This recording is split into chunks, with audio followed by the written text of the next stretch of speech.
पहलगाम में जिस तरीके आतंकी हमला हुआ था उसके जवाब में भारत सरकार ने ऑपरेशन सिंदूर के तहत तबाह करना चालू कर दिया है पाकिस्तान को। पर क्या कहें? 22 अप्रैल को हमारे निहत्थे लोगों पर पहलगाम पर जो हमला हुआ था उसमें आतंकवादियों ने जो शब्द का इस्तेमाल किया था एक महिला से कि जाकर मोदी को बता देना।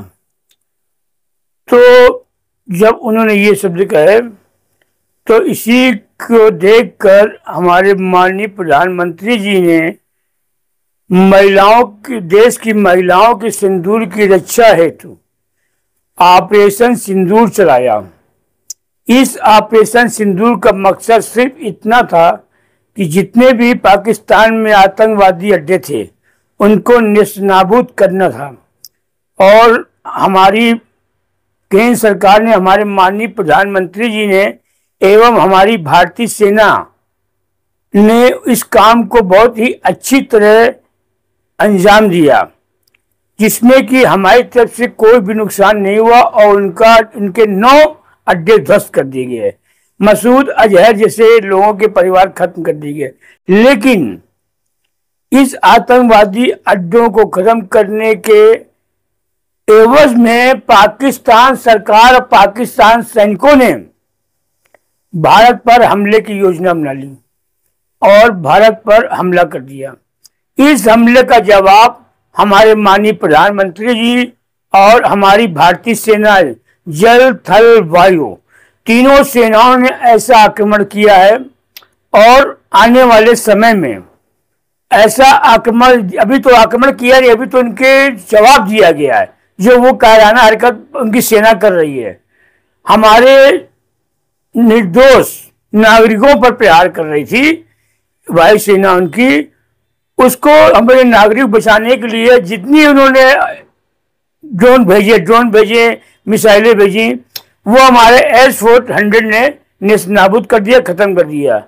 और अभी कल आप देख रहे होंगे कि पाकिस्तान ने एक नई चाल चली, उसने अपने सिविल विमानों को आकाश में उड़ा दिया जिसमें कि नागरिक होते हैं और ये अंतर्राष्ट्रीय मानक के अनुसार किसी भी यात्री विमान पर, सवारी विमान पर हमला नहीं करना है। उसने, पाकिस्तान ने इसकी आड़ में लेकर भारत पर आक्रमण शुरू किया, लेकिन हमारी भारतीय सेना ने इसका जवाब देने के लिए उनके एयरपोर्टों को ही, जहां से विमान उड़ान भरते थे, उनको ही खत्म कर दिया।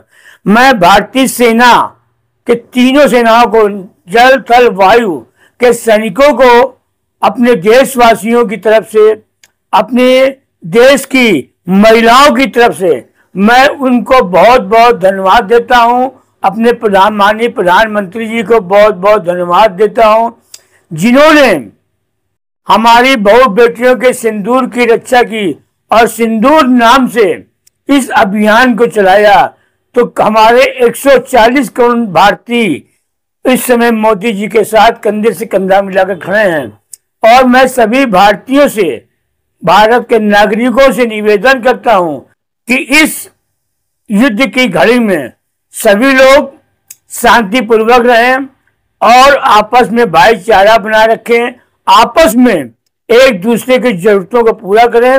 और जो भी गलत, अगर आप किसी वीडियो देख रहे हो या कोई फेक न्यूज देख रहे हो, उस पर विश्वास न करें।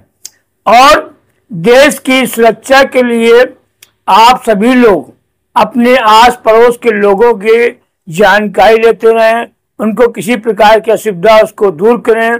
और मैं कानपुर नगर के वासियों से, उत्तर प्रदेश के वासियों से अनुरोध करता हूं कि अगर किसी भी प्रकार की कोई जरूरत हो तो मुझसे संपर्क कर सकता है। मैं उसको आवश्यकताओं की चीज वस्तु की पूर्ति करवाऊंगा सरकार से और अपनी तरफ से भी करूंगा। एक महत्वपूर्ण बात मैं कहना चाहता हूं अपने देशवासियों से और कानपुर नगर वासियों से कि भारत में डीजल की, पेट्रोल की, एलपीजी की कोई कमी नहीं है। और हमारी Indian oil, Bharat petroleum, Hindustan petroleum के पास पर्याप्त भंडार है। इसलिए भारतीय नागरिक, कानपुर के नागरिक, उत्तर प्रदेश के नागरिक आराम से अपना जीवन व्यतीत करें और जितनी जो आवश्यकता हो उतना पेट्रोल लगवाएं, उतना डीजल लें और उतनी एलपीजी लें। इसी के साथ मैं अपने तीनों भारतीय सेनाओं को सत सत नमन करता हूं, उनकी वीरता को और उनके पुरुषार्थ को, देश की रक्षा के लिए जो वो कार्य कर रहे हैं। मैं 140 करोड़ देशवासियों की तरफ से उनको बहुत बहुत धन्यवाद देता हूं, बहुत बहुत बधाई देता हूं। अपने प्रधानमंत्री जी को बहुत बहुत धन्यवाद। जय हिंद, जय भारत, जय उत्तर प्रदेश।